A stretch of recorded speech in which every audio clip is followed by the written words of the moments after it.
Salutations, mes chers rêveurs. Notre histoire commence dans un pittoresque village au milieu de la forêt.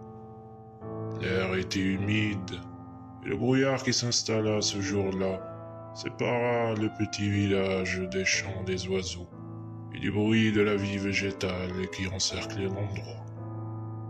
Dans un charmant petit bistrot, les gens buvaient leur boisson chaude sous le voile grisâtre qui enveloppa le ciel. Tout était normal en somme, pour un petit village sans histoire. Jusqu'au moment où un coup de feu se fit entendre. Il venait du magasin d'une vieille antiquaire.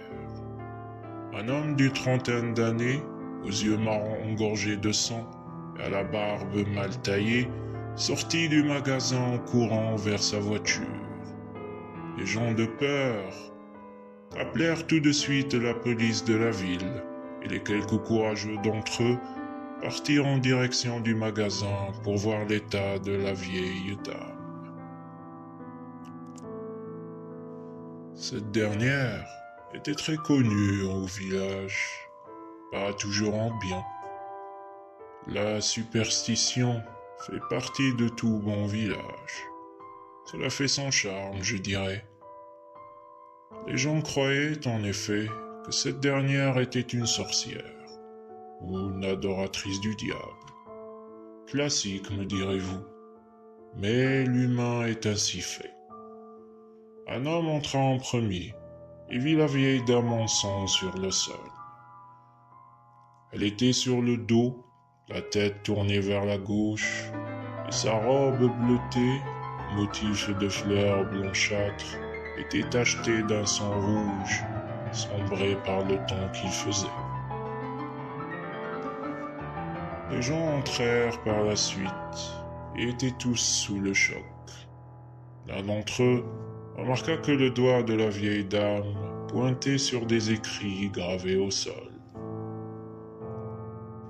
Il essaya de les lire, mais ils étaient dans une langue qu'il ne comprenait pas.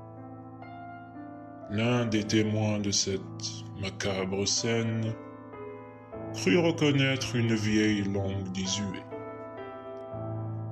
Alors, il essaya de déchiffrer les quelques mots qui étaient gravés. Après une petite inspection, il dit ces mots-là. Alakar, le voyageur. Ce nom ne vous dit sûrement rien, mais vous allez voir par la suite que vous ne réussirez pas à oublier la créature qui le porte.